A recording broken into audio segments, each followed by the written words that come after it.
melalui DPRD ini sudah pernah diusulkan di era Presiden SBY namun ditolak dan berujung demo besar. Mengubah ketentuan mengenai pilkada langsung menjadi tidak langsung. Ya kan? Sedangkan di pertimbangan hukum putusan MK terakhir itu kan bisa ditafsirkan MK mengidealkan bahwa pilkada itu ialah pemilu. Harus pemilu langsung. Nah, misalnya ada upaya untuk membuat mengevaluasi sistem pilkada, misalnya supaya gubernur, bupati, wali kota itu tidak dipilih langsung, kembali ke masa lalu. Nah ini boleh-boleh aja, silahkan dibicarakan di DPR. Lalu tepatkah demi menghemat biaya politik, sistem pemilihan kepala daerah dikembalikan pada mekanisme lewat DPRD? Apakah ini pertanda demokrasi kita semakin maju atau malah sebaliknya? Lalu, apakah Presiden Prabowo punya peran di balik ide ini? Kami diskusikan bersama Ketua DPP PDI Perjuangan Deddy Sitorus dan Wakil Ketua Umum Partai Golkar Ahmad Doli Kurnia. Selamat sore semuanya dengan Tifal, apa kabar? Selamat sore, Tifal. Iya. Selamat sore, Tifal. Bung Doli. Terima kasih semuanya sudah mau bergabung dalam diskusi kali ini.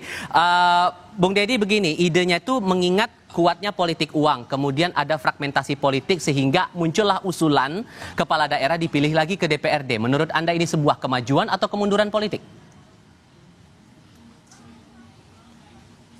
Ya, ini yang disebut Ibu Mega, negara ini terlalu suka poco-poco. Maju satu langkah, mundur dua langkah. Jadi bagi saya ini adalah kemunduran peradaban demokrasi. Kenapa? Satu, pemilihan secara langsung itu terlepas dari putusan MK, tetapi kita sama-sama tahu bahwa itu adalah produk dari yang namanya reformasi sebagai koreksi terhadap sistem pemilu pemilihan kepala daerah melalui DPRD yang kita alami selama era Orde Baru. Ya, itu satu. Yang kedua, kalau alasannya adalah soal biaya yang besar, ada banyak cara untuk mengurangi atau mengefisiensikan biaya dalam proses pemilu kada. Kan begitu, misalnya dengan e-voting atau penggunaan sistem seperti yang di India misalnya yang penduduknya 1,5 miliar itu bisa pilkada tidak berbiaya mahal.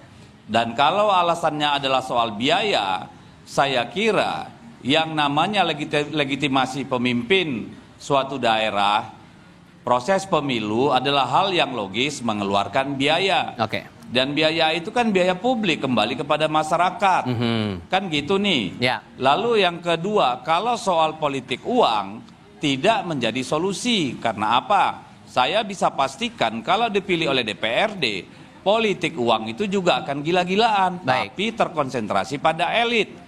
Elit di DPRD, pimpinan partai di bawah hingga tingkat pusat.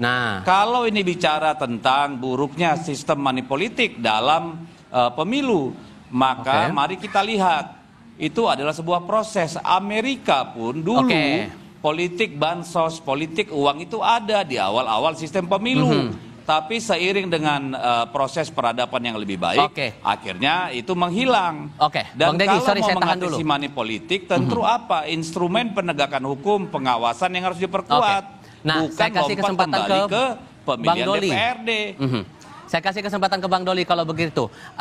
Tidak beralasan karena masih ada mekanisme lain untuk bisa menekan politik uang itu. Jadi sesungguhnya Bang Doli, ini betul-betul murni dari ide teman-teman Golkar atau jangan-jangan ada Pak Prabowo juga yang mengidekan itu, mengingat saat HUT Golkar di Bogor waktu itu juga menyampaikan hal yang sama juga. Nah, ini kan sebetulnya belum ada keputusan apa-apa, ya. Malah saya senang ya bahwa sekarang ini terjadi dialektika di antara kita semua. Itu yang saya katakan kemarin. Ini kan sudah ada 3 ketua partai politik ya yang bicara tentang soal bagaimana kita mengevaluasi, kemudian mengkoreksi sistem kita, sistem politik kita, termasuk sistem kepemiluan kita yang ada di dalamnya itu baik pileg, pilpres maupun pilkada. Ya, yang kita rindukan selama ini harus dibuka sebetulnya pembahasan ini secara terbuka, terutama oleh pembuat undang-undang, DPR dan pemerintah. Gitu. Tapi oke lah. Dan sekarang kan menjadi sesuatu yang kita diskusikan secara baik. Nah, opsi-opsinya banyak. Ya, kalau misalnya ditanya Golkar, kita belum memutuskan apakah kita kembali ke DPRD, ya. Cuman kita harus berangkat dulu. Saya kira apa tadi yang disampaikan oleh Bu Dedi itu kan ekses-ekses pelaksanaan demokrasi kita yang harus kita selalu inginkan untuk ditutupi, ya. Harus kita koreksi, harus kita selesaikan.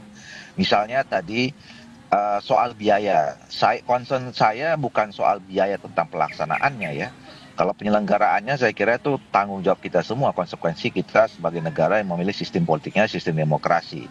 Tetapi isu tentang biaya politik itu lebih pada praktik moral hazard pemilu, ya, ekses-ekses pelaksanaan di mana budaya pragmatisme kita ini semakin lama semakin tumbuh berkembang subur gitu di masyarakat kita. Ini yang harus kita cari. Apakah kemudian dengan ekses itu bukankah itulah yang membuat kita jadi makin dewasa dalam berpolitik, berdemokrasi, Bang Doli? Masa orang suka duit dengan cara memilih itu bukan tema dewasa dong. Itu kan malah merusak kita. Orang memilih bukan kerja objektivitas, tapi kena kita dibayar dengan sesuatu, diiming-iming sesuatu kan nggak jadi objektif. Itu malah tambah kekanak-kanakan gitu loh. Nah itu yang mau kita perangi. Nah pertanyaannya memang apakah kemudian ketika kita sepakati kembali ke tidak langsung itu selesai? Ya belum tentu juga gitu loh. Nah makanya kalau kami ini sekarang kalau dalam posisi Golkar itu sedang mengkaji. Makanya dalam kajian itu ada dua opsi. Pertama adalah pemilihan gubernur, atau gini, pertama adalah semuanya kembali ke DPRD. Tentu dengan ada pengaturan di mana penerjemahan sistem pemilihan secara demokratis yang tercantum dalam Undang-Undang 45 itu harus tetap diikuti, ya, misalnya dalam proses rekrutmennya, pencalonannya, perlibatan segala macam itu. Tapi yang udah pasti kami mendukung pemilihan gubernur itu di DPRD saja. Karena dia kan kepanjangan tangan dari pemerintah pusat. Sementara heavy kita di Indonesia ini kan daerah otonom itu ada di kabupaten kota. Tapi jadi dari dua opsi itu ada peran Pak Prabowo juga nggak yang memberikan ide, Bang Doli? Kok kemudian kenapa ya ditarik di ini kan kita bicara tentang soal sikap masing-masing atau kajian dalam partai politik, ya. Saya tidak tahu apakah ada komunikasi langsung khusus terkait itu dengan Pak Prabowo dengan ketua partai politik yang lain termasuk ketua partai Golkar. Tetapi kami di Golkar dalam setahun ini sudah bentuk tim melakukan kajian. Dan soal pilkada sekarang kita sudah punya dua opsi. Opsi yang tadi pertama itu, yang kedua yang kabupaten kota kita pertimbangkan untuk asimetris gitu. Bang Dedi, apa yang Anda khawatirkan kemudian kalau ini bakal terjadi pemilihan kepala daerah lewat DPRD? Ekses itu Anda juga khawatirkan terjadi atau malah bisa ditangani sebetulnya? Satu soal provinsi, ya. Kalau saya pribadi, kalau untuk gubernur dipilih oleh DPRD atau bahkan ditunjuk oleh presiden, saya kira itu ide yang pantas kita diskusikan lebih jauh. Kenapa? Karena saya justru merasa bahwa pemerintahan provinsi itu tidak efektif karena terjadi dualisme dalam hal pelaksanaan program, anggaran, kewenangan dan sebagainya. Kalau gubernur itu mau dibuat benar-benar sebagai perpanjangan tangan pemerintah pusat, maka dia harus murni hanya administratif. Tugasnya tidak seperti sekarang, kewenangannya tidak seperti sekarang. Misalnya anggaran untuk SMA, SMK atau kewenangannya serahkan pada pemerintah daerah. Infrastruktur serahkan pada pemerintah daerah. Lalu di mana tugas gubernur? Misalnya, tentu dalam hal dia harus menjadi entitas yang melakukan mobilisasi daerah gitu, ya. Mobilisasi dalam hal apa? Misalnya perencanaan pembangunan supaya kabupaten kota dalam merencanakan pembangunan, merencanakan anggaran itu ada sinergi, ada pendekatan kewilayahan, sehingga itu bisa betul-betul diorkestrasi dengan baik. Ditambah ada putusan MK sehingga sudah tidak ada ruang lagi sebetulnya, ya Bang Dedi, bahwa pemilihan kepala daerah kembali lagi ke DPRD, begitu? Kalau kepala daerah bedakan dulu dengan gubernur. Ya, tadi kita bicara kepala daerah itu kalau saya pribadi membaginya. antara tadi kabupaten kota dengan provinsi. Nah, provinsi itu menurut saya harus dikembalikan perannya sebagai katakanlah fasilitator bagi pemerintah daerah gitu ya, untuk bisa mengakselerasi ya gitu ya, dan juga katakanlah sinergi gitu.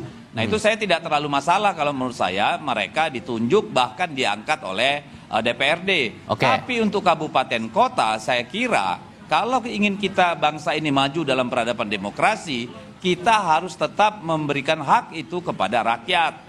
Gitu. Sehingga nanti di DPR, karena mengingat PDI Perjuangan sendirian nih di luar pemerintahan, gimana cara nge-counter itu? Kalau menurut saya, jika dipaksakan oleh DPR dan pemerintah bahwa bupati wali kota dipilih oleh DPRD bukan oleh rakyat, maka mereka akan berhadapan dengan rakyat.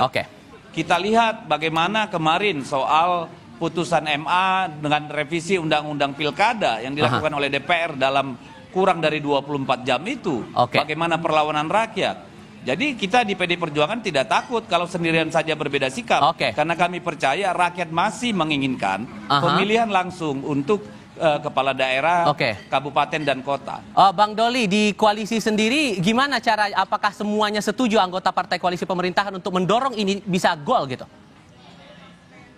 Itu yang seperti saya katakan tadi, sampai sekarang kita belum punya kesimpulan siapa yang akan kemudian pilihan mana, konsep mana gitu.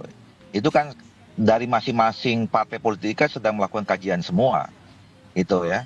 Jadi kayak kami juga belum putuskan mau DPRD apa. Malah tadi saya katakan kami sudah punya 2 opsi ya. Masih punya 2 opsi yang terus kemudian kami dalami. Jadi tapi menurut saya kira ini harus terus ya dibicarakan sehingga kita memang betul-betul bisa menangkap aspirasi yang sesungguhnya ya dari masyarakat kita seperti apa gitu. Bang Ahmad Doli Kurnia, kemudian Bang Deddy Sitorus, terima kasih sudah berdiskusi bersama kami. Selamat sore semuanya. Selamat sore. Selamat.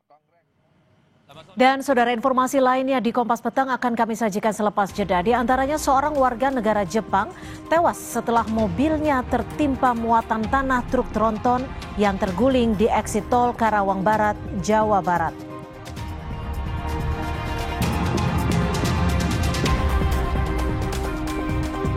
Sehari usai dipanggil Presiden ke Istana, PPATK kini mengumumkan telah membuka blokir 31 juta rekening. Diskusinya hadir sesaat lagi.